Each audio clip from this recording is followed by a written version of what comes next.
وادی رضا کی کوہ ہمالا رضا کا گئے، اور جس سمت دیکھیے وہ علاقہ رضا کا گئے۔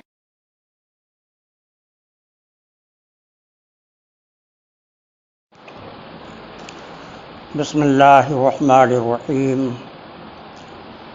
نحمدہ ونصلی ونسلم علی رسولہ الکریم، اما بعد، اعوذ باللہ من الشیطان الرجیم، بسم اللہ الرحمن الرحیم۔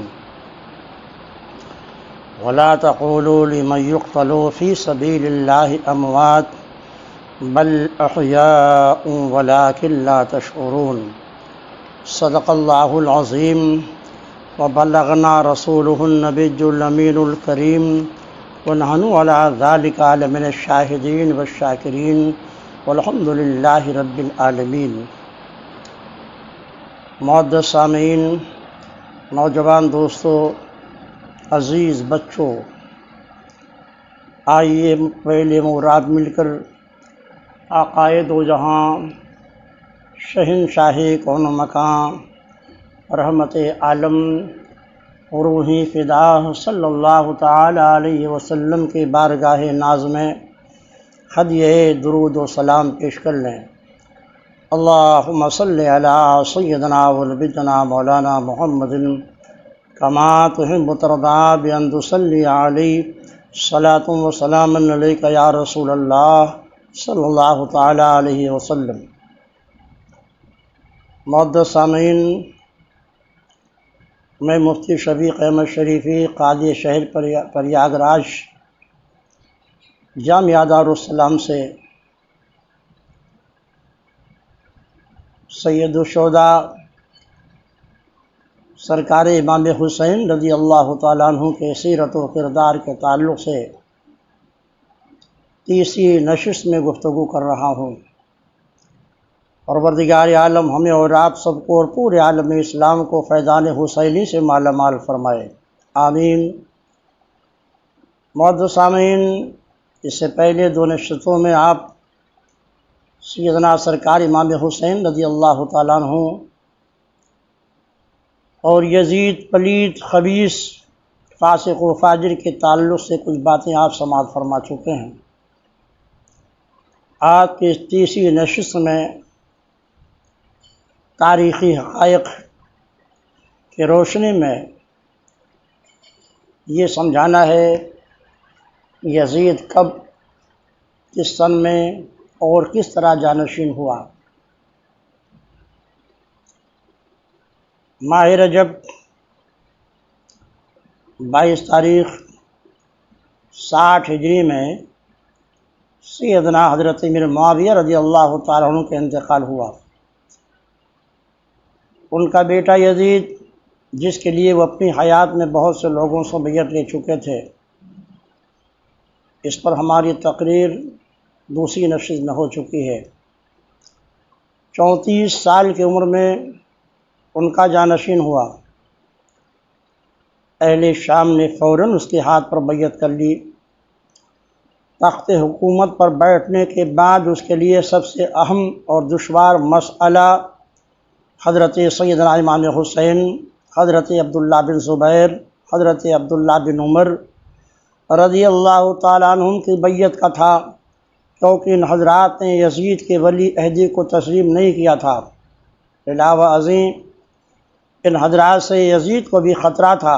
وہ اچھی طرح جانتا تھا کہ کہیں ان میں سے کسی نے خلافت کا دعویٰ کر دیا تو پھر ان کی حمایت میں عالم اسلام، خصوصاً سارا حجاز مقدس میرے خلاف کھڑا ہو جائے گا، اور پھر ایسی صورت میں عراق میں بھی بغاوت کا اندیشہ ممکن ہے، کیونکہ یزید کو سب سے بڑی فکر اپنی حکومت کے بقا اور تحفظ کی تھی، اس لیے اس نے ان حضرات سے بیعت لینا ضروری سمجھا۔ اس نے ولید بن عقبہ گورنر مدینہ کو امیر معاویہ رضی اللہ عنہ کی وفات کی خبر دی، اور ساتھ ہی ساتھ ان حضرات سے بیعت لینے کے لیے تاکیدی حکم نامہ بھیجا، جس کا مضمون یہ تھا جو اس نے لکھا تھا۔ یہ فرمان ہے یزید بن معاویہ خلیفہ کی طرف سے ولید بن امیہ مدینہ کے گورنر کے نام حمد و صلات کے بعد واضح ہو کہ شامیوں نے میرے ہاتھ پر بیعت کر لی ہے، اب تم اہل مدینہ سے بیعت لو، خصوصاً حسین بن مرتضیٰ، عبداللہ بن عمر، عبداللہ بن عباس اور عبداللہ بن زبیر سے۔ لیکن اگر ان میں سے عبداللہ بن عمر، عبداللہ بن عباس کو حجت کریں تو ان کو ان کی حال پر چھوڑ دو، کیونکہ یہ دونوں بے ضرر انسان ہیں، لیکن حسین بن علی مرتضیٰ اور عبداللہ بن زبیر سے بلا تاخیر بیعت لو، تاکید جانو۔ ابھی تک اہل مدینہ کو امیر معاویہ کے انتقال کی خبر نہ تھی۔ ولید گورنر مدینہ یزید کے اس حکمنامے اور تاکیدی احکام سے سخت پریشان ہوا، اس لیے اس کی تعمیل اور تکمیل ایک دشوار گزار مرحلہ تھا۔ وہ اس کے انجام نیک و بد کو بھی اچھی طرح سمجھتا تھا۔ اس نے اپنے مشیر مروان بن حکم کو بلایا اور اس سے اس معاملے میں اس نے مشورہ طلب کیا۔ مروان تو شروع ہی سے سنگ دل، بد مزاج، جس کو خاندان نبوت سے ایک قسم کی خدائی بیر تھی، اس نے کہا میں یہاں کے لوگوں سے خوب واقف ہوں، مدینہ طیبہ کی عوام الناس سے تو کوئی خطرہ نہیں، انہیں جس طرح آمادہ کرو گے وہ راضی ہو جائیں گے، البتہ روسا عمرہ اور عمائدین شہر بمشکل آمادہ ہوں گے۔ ان میں سے عبداللہ بن عمر فاروق سے نہ صرف مدینہ والے بلکہ تمام حجاز، کچھ بصرہ اور کوفہ کے لوگ بھی بہت زیادہ خوش ہیں، ان کی اطاعت کو فخر سمجھتے ہیں، انہیں خلیفہ بنانے پر آمادہ بھی ہے، لیکن خود وہ دنیا سے بیزار ہیں، خلافت کے نام سے گھبراتے ہیں، ان سے کچھ کہنا بیکار ہے۔ اور عبداللہ بن عباس لوگوں میں ہر دل عزیز نہیں ہے، البتہ حسین بن علی مرتضیٰ اور عبداللہ بن زبیر دونوں مدعیان خلافت ہیں، ان دونوں سے بیعت لینی ضروری ہے، اگر وہ بیعت کر لیں تو بہتر، اور انکار کریں تو ان دونوں کا سر قلم کر دو، اگر تم نے ایسا نہ کیا تو بعد میں ان پر قابو پانا سخت مشکل ہو جائے گا۔ گورنر مدینہ ولید جو ایک خدا ترس، ہمدرد اور مخلص مسلمان تھے، انہیں یہ گوارا نہ تھا کہ ان کے دوران حکومت مدینہ نبوی میں کوئی فتنہ اٹھے اور شورش برپا ہو۔ وہ دل سے اہل بیت نبوت کی قدر کرتے تھے، وہ نہیں چاہتے تھے کہ حضرت امام علی مقام کو یزید کے بیعت کے لیے مجبور کریں، لیکن مروان بن حکم نہایت فریب کار، بڑا پرانا مفسد تھا۔ اس نے کہا ولید تم فوراً عبداللہ بن زبیر، حسین بن علی مرتضیٰ کو طلب کر کے ان سے بیعت لے لو، اگر وہ بیعت سے انکار کر دے تو انہیں قتل کر ڈالو، ان کے سر یزید کے پاس بھیج دو۔ ولید بن عقبہ کو مروان کی بات نہایت ناگوار گزری، اس نے برہم ہو کر کہا مروان تو بڑا فتنہ پرور ہے، تو ہی تو تھا جس نے اس سے قبل اسلاف کے مابین جنگ کی آگ بھڑکائی، سینکڑوں مسلمانوں کا خون بہا، اب تو چاہتا ہے کہ جگر گوش رسول شہزادے بطول کو قتل کر دیا جائے، انجام کچھ بھی ہو، نہ تو ان بزرگوں پر تلوار اٹھاؤں گا نہ لشکر بھیجوں گا، البتہ تیری رائے ہے تو ان حضرات کو بلا کر ان کی مرضی کی لی جا سکتی ہے، اس میں کوئی حرج نہیں ہے۔ گورنر مدینہ کے پاس حضرت امام حسین تشریف لائے۔ مروان سے مشورہ کے بعد ولید نے حضرات کو بلا بھیجا۔ حسن اتفاق کہ حضرت حسین، حضرت عبداللہ بن زبیر رضی اللہ تعالیٰ عنہم دونوں مسجد نبوی میں تشریف فرما تھے۔ قاسم دونوں کو ولید کا پیغام دیا، دونوں نے قاسم سے کہا تم چلو ہم ابھی آتے ہیں۔ ابن زبیر نے امام حسین سے کہا آپ کا کیا خیال ہے، گورنر مدینہ نے ہمیں اس وقت کیوں بلایا ہے؟ حضرت امام حسین نے فرمایا میرا گمان ہے کہ جناب امیر معاویہ کا انتقال ہو گیا ہے اور ہمیں اس لیے بلایا گیا ہے کہ ان کی وفات کی خبر عام ہونے سے پہلے وہ ہم سے یزید کی بیعت لے لیں۔ حضرت عبداللہ بن زبیر نے کہا میرا گمان بھی یہی ہے، اور اب آپ کا کیا ارادہ ہے؟ امام نے فرمایا میں نے تو جانے کا وعدہ کر لیا ہے، میں اپنے چند وفاداروں کو لے کر جاتا ہوں، کیونکہ انکار کی صورت میں ہو سکتا ہے معاملہ بگڑ جائے۔ چنانچہ آپ اپنے چند جوانوں کو لے کر ولید کے پاس پہنچے۔ سپاہی نے حضرت امام کے آنے کی اطلاع دی اور چند ساعتوں کے بعد حضرت امام حسین دارالامارت گورنر ہاؤس کے دروازے پر اپنے نوجوانوں کو چھوڑ کر اندر تشریف لے گئے۔ ولید بن عقبہ حضرت امام حسین کو دیکھتی تعظیماً کھڑا ہو گیا۔ سلام و دعا کے بعد دونوں اپنی اپنی جگہ بیٹھ گئے۔ بعد ولید نے کہا میں معافی چاہتا ہوں کہ اس وقت آپ کو آنے کی زحمت دی، لیکن ایک اہم اور ضروری کام تھا، اس وجہ سے آپ کو آنے کی تکلیف دی۔ غالباً آپ نے سن لیا ہوگا کہ جناب معاویہ نے وفات پائی، حضرت امام نے فرمایا ہاں سن لیا ہے، خدا ان کی مغفرت فرمائے۔ یہ مضامین تاریخ ابن خلدون جلد 5 میں موجود ہیں۔ پھر ولید نے یزید کو بیعت کے لیے کہا۔ آپ نے فرمایا میرے جیسا آدمی اس طرح پوشیدہ طور پر بیعت نہیں کر سکتا، نہ میرے لیے اس طرح خفیہ بیعت کرنا مناسب ہے۔ آپ پہلے عام لوگوں سے کہیں، ساتھ میں ہمیں بھی بیعت کی دعوت دیں تو یہ ایک بات ہوگی۔ ولید ایک مخلص مسلمان صلح پسند آدمی تھا۔ اس نے کہا میں بھی آپ کی مرضی کے خلاف زور ڈالنا نہیں چاہتا، اچھا آپ تشریف لے جائیں۔ جب امام علی مقام اٹھ کر چلنے لگے تو مروان نے بدحواس ہو کر ولید کے کان میں کہا اس وقت ان کو جانے دیا، بیعت نہ لی تو پھر ان پر قابو نہ پا سکو گے، تا وقت کہ بہت سے گردنیں نہ کٹ جائیں، ان کو قید کر دو، اگر یہ بیعت کر لیں تو بہتر ورنہ ان کو قتل کر دو۔ ولید نے اس سے آہستہ جھڑک کر کہا خدا تمہیں ہدایت دے، کیسی بری صلاح دیتا ہے، مروان تیرا برا ہو، کیسا برا ارادہ ہے، میں آل رسول کا دوست ہوں، اگر مجھے تمام دنیا کی دولت اور زمانے کی حکومت بھی مل جائے تب بھی میں گوارہ نہ کروں گا کہ نواسے رسول کا بال بھی کا ہو۔ مروان کی بات جناب امام عرش مقام نے سن لی تھی۔ آپ کھڑے ہو گئے اور فرمایا او ابن الزرقہ، کیا تو مجھے قتل کرے گا یا ایک ہی کریں گے؟ خدا کی قسم تو جھوٹا اور کمینہ ہے۔ یہ کہہ کر آپ وہاں سے تشریف لے آئے۔ مروان نے پھر کہا ولید تم نے بہتر موقع کھو دیا، ایک سنہرا موقع تھا کہ تم ان کو قتل کر دیتے۔ ولید نے کہا مروان مجھ پر افسوس، کیا میں صرف اس لیے نماز رسول کو قتل کر دیتا کہ وہ یزید کی بیعت نہیں کرتے؟ خدا کی قسم قیامت کے دن جس سے خون حسین کی بات پرس ہوگی وہ ضرور اللہ کی بارگاہ میں خفیف المیزان ہوگا۔ مروان نے صرف ظاہری داری کے لحاظ سے کہہ دیا تم ٹھیک کہتے ہو، ورنہ دل میں وہ ولید بن عقبہ کی بات کو ناپسند کرتا تھا۔ یہ مضامین بھی ابن اسیر کی تاریخ طبری، ابن اسیر اور تاریخ طبری اور ابن خلدون کی تاریخ جلد 5 میں موجود ہیں۔ ولید کے پاس سے واپس آنے کے بعد حضرت امام حسین رضی اللہ تعالیٰ عنہ صد کشمکش میں مبتلا تھے۔ یزید کی بیعت کا آپ کو قلبی طور پر سخت ناپسند تھی۔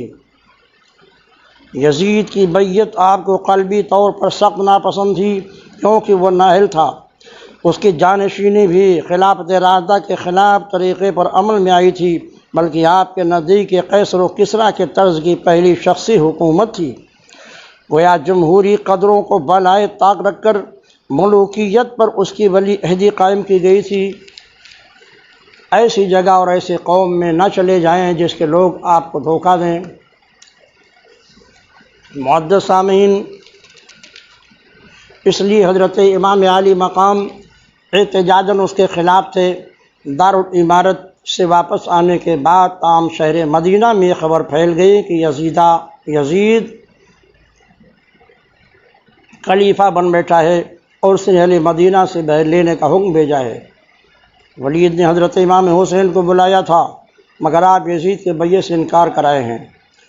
دوسری طرف حالات اجازت نہیں دے رہے تھے کہ حضرت امام حسین رضی اللہ تعالیٰ عنہ علی الاعلان اس کے خلاف آواز بلند کریں۔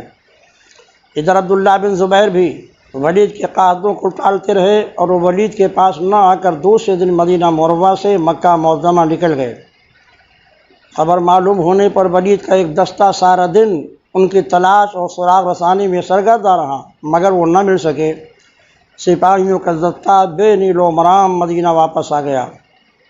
ادھر شام کے وقت پھر ولید نے حضرت امام حسین کو بلایا۔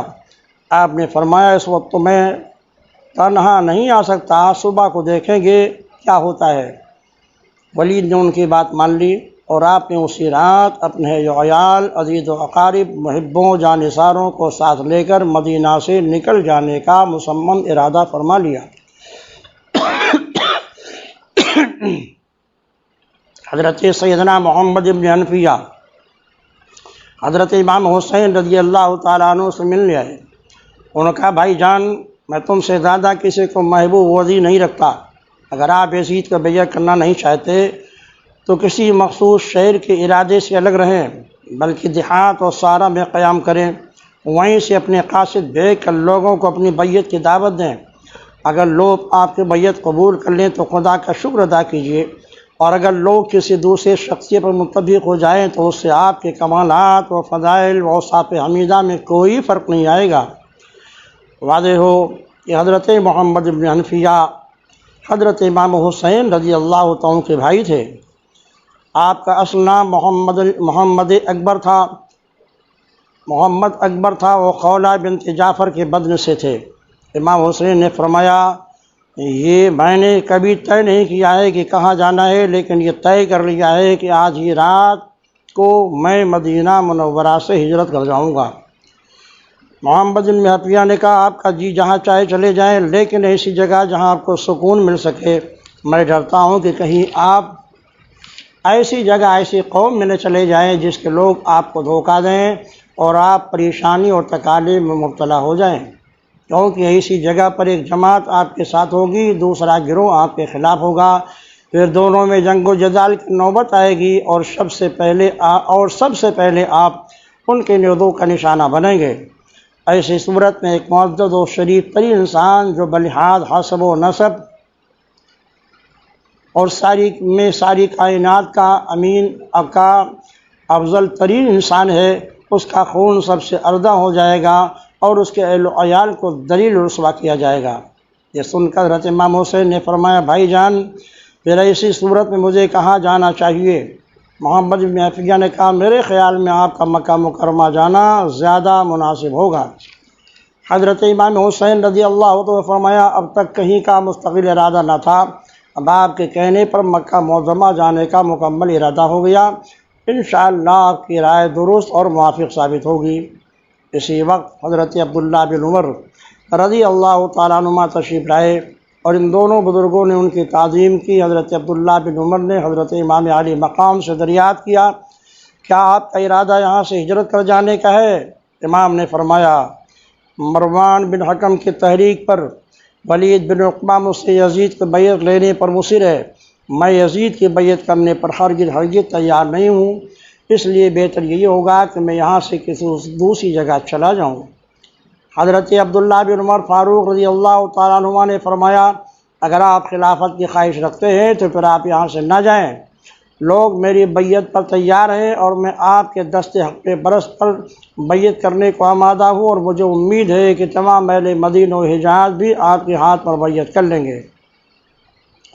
حضرت امام حسین نے فرمایا آپ کی طرح میں بھی خلافت سے بیزار ہوں، میں صرف مروان کی شرارت و فتنہ انگیزی سے ڈرتا ہوں، کہیں ایسا نہ ہو کہ میری وجہ سے مدینہ رسول میں کوئی ہنگامہ کھڑا ہو جائے۔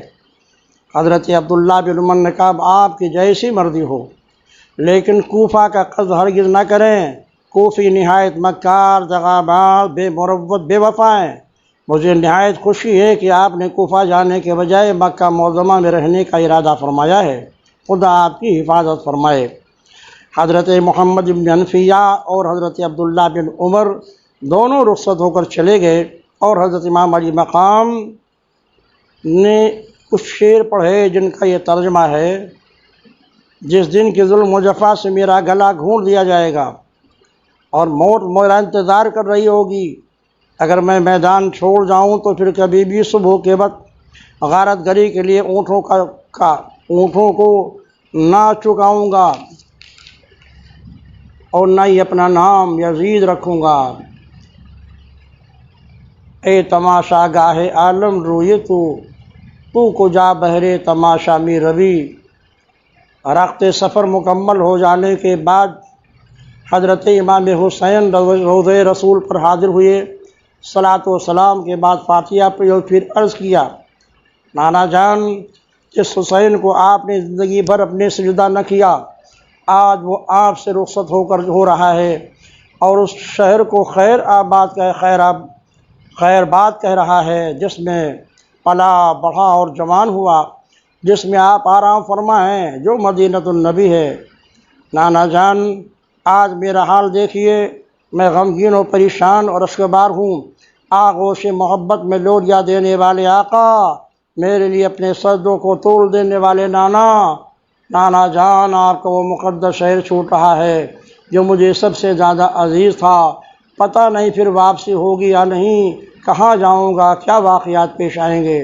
میرے نانا جان، میرے حق میں دعا فرمائیں کہ میں ہر امتحان و آزمائش میں ثابت قدم رہوں، راہ حق میں جان دے دوں، لیکن آپ کی شریعت مطہرہ پر آنچ نہ آنے دوں۔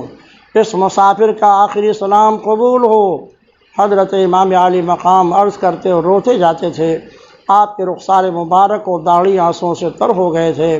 اللہ اللہ، ایک ایسا وقت تھا جس کے تصور سے دل لرز اٹھتا ہے۔ آج نواسے رسول، جگر گوشے بطول، راحت جان حسن مصطفیٰ ہمیشہ کے لیے جا رہا ہے۔ روضے رسول سے واپس لوٹے تو اپنی والدہ محترمہ حضرت سیدہ زاہدہ طیبہ طاہرہ فاطمہ زہرا رضی اللہ تعالیٰ عنہ کے مزار پر انوار پر حاضر ہوئے۔ وہاں پہنچ کر آپ نے جس انداز میں اپنا درد بھرا جملہ ادا کیا ہے، زبان و قلم کو یاد نہیں جو ضبط تحریر میں لا سکے۔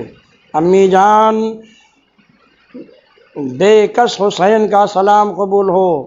اماں، آج آپ کے مزار پر آخری سلام کو حاضر ہوں، جس حسین کو آپ نے بڑی شفقت و محبت سے پالا، جس کے دل پر کبھی میل نہ آنے دیا۔ آپ اکثر کہا کرتی تھیں، خدا میرے بیٹے حسین کا امتحان لے گا، شاید وہ وقت آن پڑا ہے۔ ماں، دعا کرنا میں اس امتحان میں ثابت قدم رہوں۔ امام عرش مقام کہتے رہے اور آنسوؤں کی دھار برابر رخسار و داڑھی سے گرتی رہی۔ قدر دل کو اطمینان ہوا تو آپ وہاں سے چلے آئے۔ پھر آپ یہ آیت مبارکہ پڑھتے ہوئے 4 شعبان 60 ہجری میں اپنے اہل و عیال کو لے کر مکہ مکرمہ کی طرف چل پڑے۔ فخرج منها خائفا يترقب قال رب نجني من القوم الظالمین۔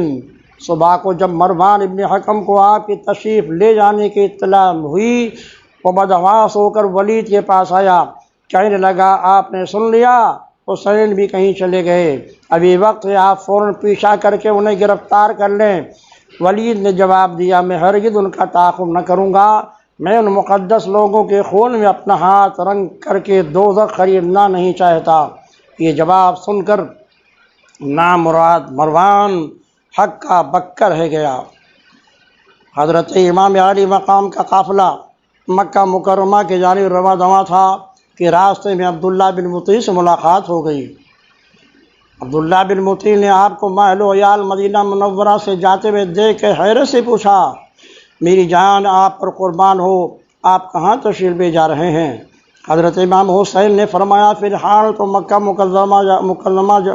مکرمہ جا رہا ہوں۔ عبداللہ نے کہا، اللہ تعالیٰ آپ کو آصب روزگار سے محفوظ معمون رکھے، ہماری جانیں آپ پر قربان ہوں۔ آپ مکہ مکرمہ پہنچ کر وہیں قیام پذیر ہوں، کسی دوسری جگہ نہ جائیں، کیونکہ خصوصاً کوفہ کا ارادہ ہرگز نہ فرمائیں، کیونکہ کوفی نہایت مکار، حیلہ جو، فریب کار، دغاباز ہیں۔ انہیں کوفیوں نے دوستی کا دم بھر کے آپ کے والد بزرگوار کو شہید کیا، آپ کے برادر مکرم حسن مصطفیٰ کے ساتھ بے وفائیاں کی، انہیں ستایا، گالیاں دی اور طرح طرح کے آلام و مصائب سے امام حسن پر پریشان رہے۔ آپ عرب و حجاز کے سردار ہیں، ہماری نگاہ میں آپ سے بہتر کوئی نہیں، میرے چچا اور ماموں آپ پر فدا ہوں، آپ کعبہ معلیٰ کو ہرگز نہ چھوڑیے گا، خدا نہ خواستہ آپ قتل کر دیے گئے تو ہم سب غلام بنا لیے جائیں گے۔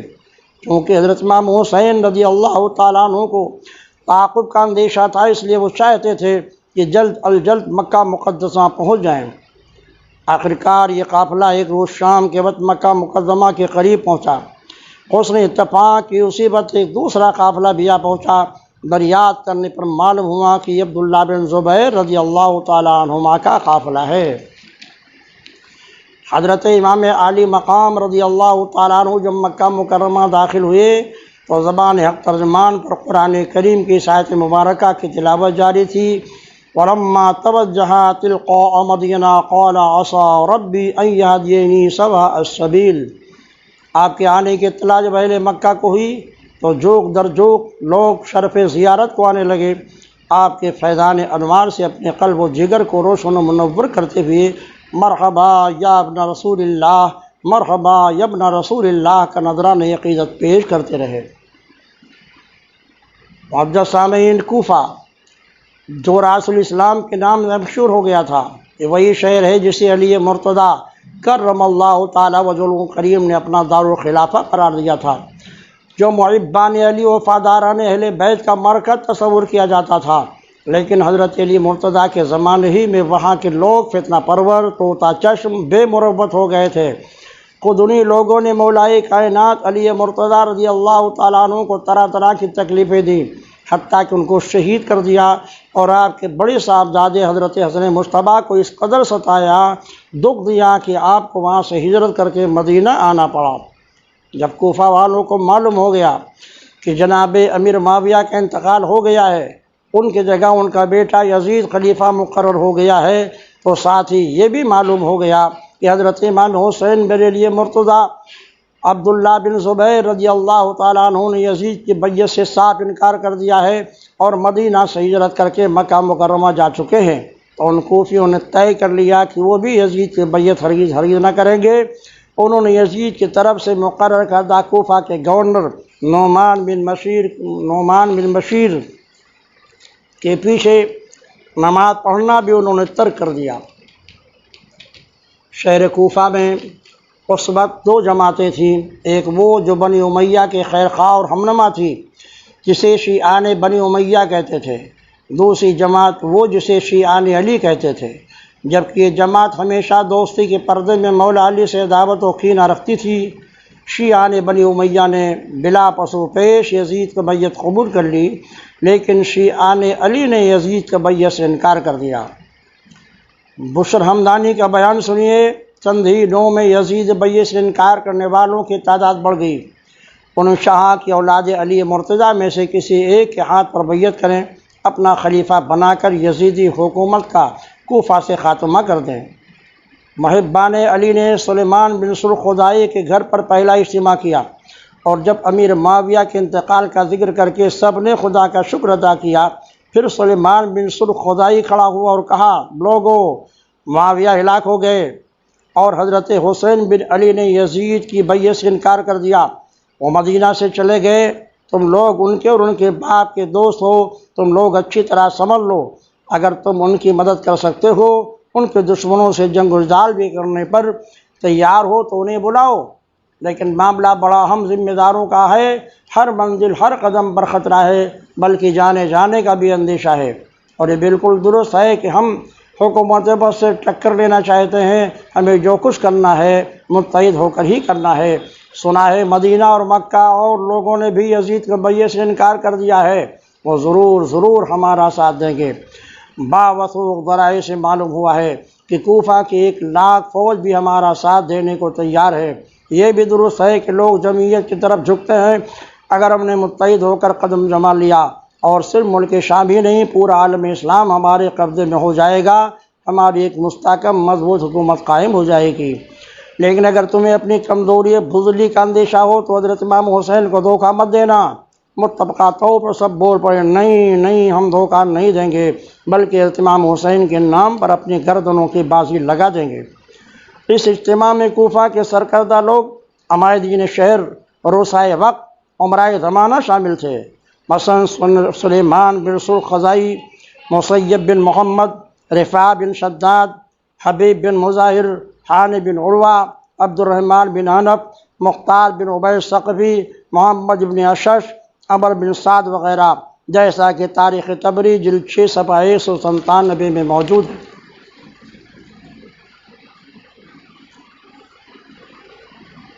یہ ریزہ ہے سلیمان بن سرخدائی نے درج ذیل خط لکھا، یہ ریزہ ہے امرائے کوفہ کی جانب سے حضرت امام حسین بن علی کی خدمت میں، ہم پر اور آپ پر خدا کی رحمت ہو۔ خدا کا ہزار ہزار شکر ہے کہ آپ کا دشمن معاویہ جو جبار اور سرکش تھے مر گئے۔ اس نے ظلم و جبر سے حکومت کی، وہ غاصب تھے، اس نے ہمارے اچھے آدمیوں کو مار ڈالا، اپنے برے آدمیوں کو باقی رکھا۔ اب ہمارا کوئی امام نہیں ہے، آپ یہاں تشریف لائیے، شاید آپ کے ذریعے اللہ تعالی ہمیں مجتمع کر دے۔ ہم نعمان بن بشیر گورنر کوفہ کے پیچھے نماز نہیں پڑھتے ہیں، اگر آپ تشریف لائے تو ہم اسے قتل کر دیں گے۔ کوفہ و عراق کی 1 لاکھ فوج آپ کی دست اقرت پر بیعت کرنے کو تیار ہے۔ ہم یزید کو قتل کر کے آپ کو تمام عالم اسلام کا خلیفہ بنانا چاہتے ہیں، آپ ہی کی خلافت کے مستحق ہیں۔ والسلام۔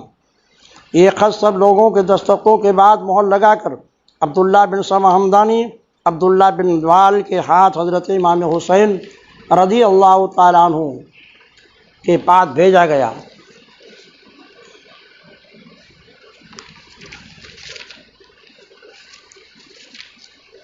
تیسرے روز ایک اور خط جس میں 150 آدمیوں کے دستخط تھے۔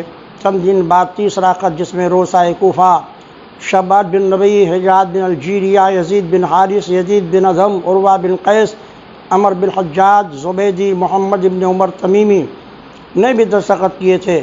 غرض اس طرح کوفیوں نے خطوط کے ڈھیر لگا دی، تقریباً 150 خطوط، 12,000 خطوط شیعہ مومنین کے امام کے پاس پہنچے کہ آپ جلد سے جلد تشریف لائیں، مسند خلافت آپ کے لیے خالی ہے، مسند خلافت آپ کے لیے خالی ہے۔ مومنین شیعوں کے مموال، ان کی گردنیں آپ کے لیے حاضر ہیں، سب کے سب آپ کے منتظر و مفتقدین ہیں۔ آپ کے سوا ہمارا کوئی امام و پیشوا نہیں، آپ کی مدد کے لیے یہاں لشکر مہیا اور حاضر ہے۔ نعمان بن بشیر حاکم کوفہ دارالامارت میں بیٹھا ہے، ہم جمعہ و عیدین کی نماز وہاں پڑھنے جاتے ہی نہیں، جب آپ تشریف لائیں گے تو اس کو ہم کوفہ سے نکال دیں گے۔ یہ مضامین جلاء العیون اور تاریخ ابن خلدون میں موجود ہیں۔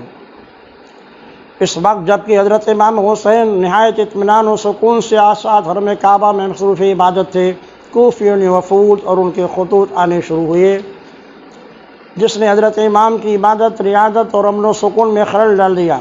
آخری خط جس میں تمام شرفائے کوفہ کے دستخط تھے، مثلاً قاضی شریف، عبدالرحمن بن حنف، عبداللہ بن عفیف، عامش بن سعد، محمد بن عمر بن سعد، محمد کثیر، سلیمان بن سرد خدائی وغیرہ، جس کا مضمون یہ تھا: ہم نے بے شمار خطوط آپ کی خدمت میں روانہ کیا ہے، لیکن آپ نے اب تک کوئی جواب نہیں دیا، حالانکہ آپ ہم میں سب سے اکثر کو جانتے ہیں۔ ہم نے آپ کے والد بزرگوار علی مرتضیٰ کا جنگ جمل میں، جنگ صفین میں ساتھ دیا۔ ہم آپ کے بھائی حضرت حسن مجتبیٰ کے بھی ہمدرد اور مددگار رہے، لیکن معاویہ سے حضرت حسن نے مصالحت کر لی اور وہ یہاں سے مدینہ منورہ چلے گئے۔ خدا کی قسم، ہم اسلام پر جان نثاری کے لیے تیار ہیں، آل رسول پر فدا ہونا اپنا فخر سمجھتے ہیں۔ ہم محبان بنو ہاشم اور بنو امیہ کے دشمن ہیں۔ للہ آپ جلد آئیے اور کوفہ کی حکومت سنبھال لیجیے، ہمارا کوئی کام نہیں۔ اگر آپ تشریف نہیں لائے تو ہم کہتے ہیں کہ قیامت کے دن ہم خدا کی بارگاہ میں فریاد کریں گے کہ امام حسین کو ہم نے اس لیے بلایا تھا کہ وہ ہمیں ظالم کے پنجے سے چھڑائیں، لیکن وہ نہ آئے۔ فرمائیے اس وقت آپ کیا جواب دیجیے گا؟ فقط والسلام۔ کوفیوں نے اس آخری خط کو امام عالی مقام پر کے پاس جب پہنچا تو ان کے اس خط نے ان کے دل پر بڑا گہرا اثر ڈالا۔ اگرچہ کوفیوں کی تلون مزاجی دغابازی ابن الوقتی سے بخوبی واقف تھے، لیکن قیامت میں ان کے دادخواہی ہونے کے خوف نے امام کے دل ہلا دیے۔ ان کی طرف ہو کر کوفہ جانے کا ارادہ فرمانے لگے۔ اہل مکہ کو جب معلوم ہوا امام عالی مقام کوفہ جانے کا ارادہ کر رہے ہیں تو سپاہ مکہ میں سے عبداللہ بن صفوان، عبداللہ بن حنظلہ، منظر بن زبیر بہت سے خیر خواہ آئے اور عرض کیا: یا ابن رسول اللہ، ہم نے سنا ہے کہ آپ کوفہ جانے کی تیاری کر رہے ہیں، کیا آپ اس بات کو نہیں جانتے کہ کوفیوں نے آپ کے پدر بزرگوار کو دھوکہ دیا، شہید کر دیا، آپ کے بھائی حسن مجتبیٰ کو اذیتیں دیں؟ کوفی بدعہد، جھوٹے اور مکار ہیں، انہوں نے ہمیشہ خاندان رسالت کے ساتھ دشمنی کی ہے، آپ ان کے کہنے میں ہرگز نہ آئیں۔ امام عالی مقام نے فرمایا: خدا دلوں کا پھیرنے والا ہے، ہو سکتا ہے کہ ان کے دل حق کی طرف مائل ہو گئے ہوں، ان کے 1-2 خطوط نہیں 150 خطوط آ چکے ہیں، میں تو سچا مسلمان ہوں، ان خطوں کو بھی سچ ہی سمجھ رہا ہوں۔ منذر بن زبیر نے کہا لیکن اس میں کیا حرج ہے کہ آپ پہلے یہاں سے کسی کو تفتیش حال کے لیے روانہ کریں تاکہ وہ حالات کا صحیح اندازہ لگا کر آپ کو خبر دے۔ اگر حالات اچھے ہوں تو آپ جائیں، حالات نادرست ہوں تو آپ نہ جائیں۔ امام عالی مقام نے اپنے چچزاد بھائی حضرت مسلم بن عقیل کو بلایا، فرمایا بھائی تمہیں معلوم ہے کہ کوفیوں نے خطوں کا انبار لگا دیا ہے، مجھے بلا رہے ہو، میرے ہاتھ پر بیعت کرنے کو تیار ہیں۔ میرا ارادہ خود جانے کا تھا مگر مائزین مکہ کا مشورہ یہ ہے کہ پہلے کسی کو وہاں کے حالات معلوم کرنے کے لیے بھیجا جائے تاکہ اندازہ ہو سکے کہ کوفی اپنے وعدے میں سچے ہیں یا جھوٹے۔ حضرت مسلم نقیل جب حضرت امام عالی مقام کا حکم پا کر کوفہ جانے کو تیار ہو گئے تو حضرت امام نے ایک خط بھی تحریر فرمایا۔ انشاءاللہ یہ سلسلہ جاری رہے گا، اس کے بعد کے واقعات آپ چوتھی نشست میں سماعت فرمائیں گے۔ آئینے جواں مرداں حق گوئیو بے باکی، اللہ کے شعروں کو آتی نہیں روبائی، وما علینا الا البلاغ۔